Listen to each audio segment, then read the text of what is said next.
What's up, guys? Mason the Brock Henderson here, and this is NCIS Season 14, Episode 12, Off the Grid. So, this episode. It's really hard for me to get a handle on this episode because I liked it, but as I'm thinking about it more and more, it feels so familiar. It feels like we've done this before. Where somebody used to have some sort of secret identity, and then they see somebody who knew them by their secret identity, so they have to pretend to be that person for right now. I don't know. I don't think it's been done on this show before, but I feel like I've seen this done on, I don't know, Burn Notice, on White Collar, shows like that. Where there's an FBI agent or some sort of agent who went undercover and now has to pretend to be that undercover agent again. And it pretty much plays out exactly like I expect it to. You've got Gibbs is undercover as this guy, and he's trying to use one guy to get to his brother, I think, and that's pretty much it. They find out that apparently one of the people in the government is working with the guy that they're trying to take down, and it just all plays out exactly like you expect it to. Just word by word, piece by piece. So I don't know. I like it though. That's the weird thing about all of this. Like, I'm thinking about it, I'm like, it's such a cliche story that's been done to death. So why do I enjoy it? Well, I think part of it has to do with the fact that they really did a good job with the characters in this one. I mean, the bad guys are your typical bad guys. I mean, the guy who's working in the government, who's the leak and the inside man, we only see him on a video screen for like less than a minute. So even he was sort of given less time than he should have deserved. So it isn't really the villains, it's the team in this one. I don't know what they did. The team has been okay up until now. I still miss Tony. I still like Torres. Quinn, though, has kind of been off and on. And honestly, of the team, I think she is the worst part of this episode, just because they go into the house and, oh no, I broke a plate, and I kind of figured throughout the whole thing, I'm like, how do you just accidentally break a plate in half like that? Like, that doesn't happen.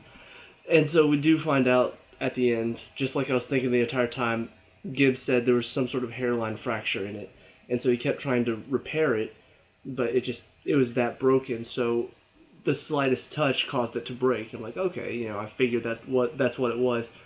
But for him, it was seeing it put back together that really meant something to him. I'm like, that's nice. They actually took a story that I wasn't really interested in. It felt like sort of needless slapstick. It's like, oh no, Quinn broke a plate. She's so clumsy. Like, Quinn's not the clumsy one, though. McGee's the clumsy one. If he had broken it, that would have been funnier. This is just not funny at all.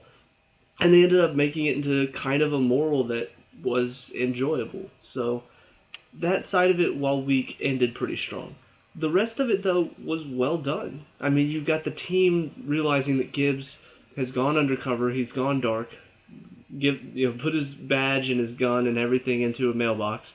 So they're trying to figure out what to do, and so now McGee has to step up, and now he's in charge. And that was one of my favorite things about all the seasons, is those few episodes where Tony had to step up and take charge for an episode. Whether Gibbs was out somewhere, or that one season where Gibbs wasn't really an agent for half the season. I like seeing somebody else have to step up and take charge. This is the first time I've really seen McGee do it since the new team has come in. And he did it a couple other times whenever Tony and Gibbs were both out of commission for some reason. But this is the first time I've seen it with the new team. You got Alex and Quinn, Alex and Quinn, she's the same person. Alex and Torres, they're new to the team, so they're having to deal with the fact that this is the first time they've been on a team without Gibbs as the leader. Ellie is dealing with the stuff she's going through, so it's just interesting seeing McGee be like, okay, this is what we're going to do. And even though they're kind of pushing back on him a little bit, he's like, go. And he just takes no crap from him. It's really, really fun to watch. And on top of that, some of the stuff between McGee and Torres it's just so funny to see them interact. Like, they're two people who you think would not get along, because Torres is kind of the suave, he's he's smooth. He wants to just go out and just talk up everybody and just not really care about the rules because he's been on his own for so long. And McGee is the team guy. He is all about we need to work together. He wants to play by the rules. He doesn't like taking chances and risks. So you think putting them together would yield nothing. They would clash, they'd argue, there wouldn't be a whole lot of enjoyment in that. And yet somehow the show continues to provide enjoyment for it. The jokes that they make at each other's expense, the moments where Torres is actually impressed by McGee because, McGee steps up and takes charge. He's like, I love it whenever you take charge. And then, they're in the car and McGee, they planted a bug onto Gibbs using Torres' sleight of hand. And Torres is just like, how much longer do you think it'll be? What time is it? And McGee, oh, where's my watch? Torres holds it up. So they just work so well off of each other, and the show does a good job of playing to their strengths. They could have you argue, or them argue, just because they clash in so many areas and personality and ideals and stuff like that. But instead they take advantage of the fact that they are two different personalities, but they work together really well. And I like whenever they do that. Eleanor in this one, she is definitely the most interesting, I think, of the team right now. Because what she's dealing with is something that I don't think we've seen on the show before.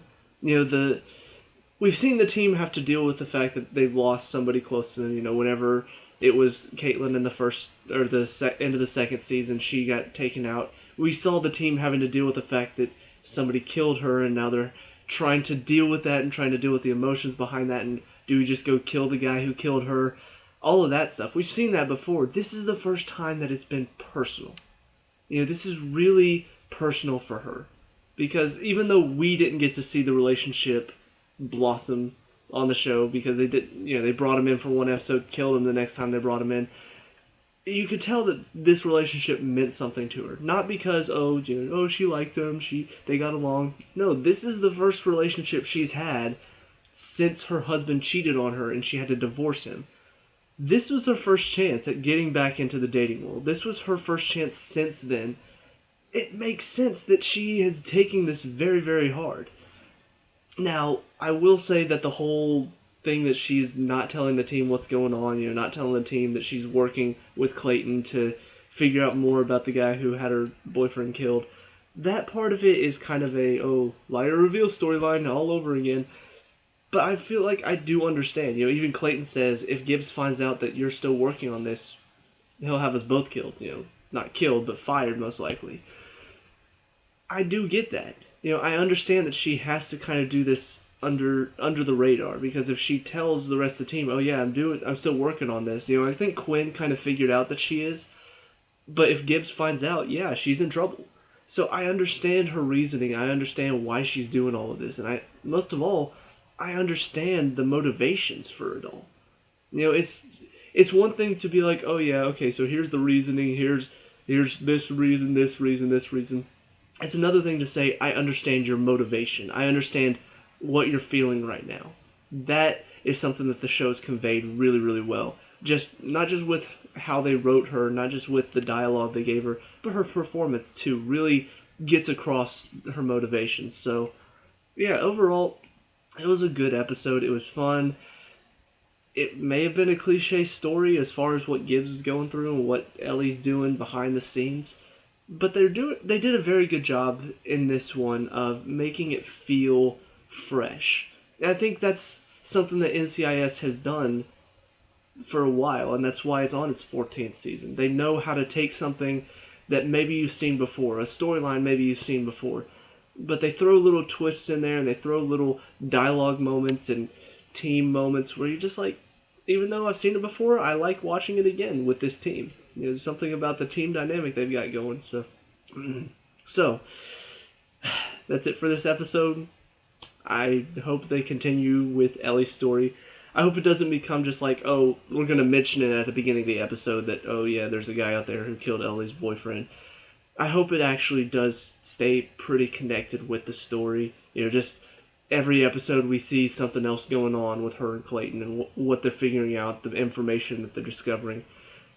I'd love to see more of that, so we'll see if that's what they do, but Until then, let me know what you guys think down in the comment section below. What did you like and dislike about this episode? Let me know. We can talk about and discuss all that good stuff. Leave a like and subscribe for future NCIS reviews, and I'll see you at the next one. Peace out.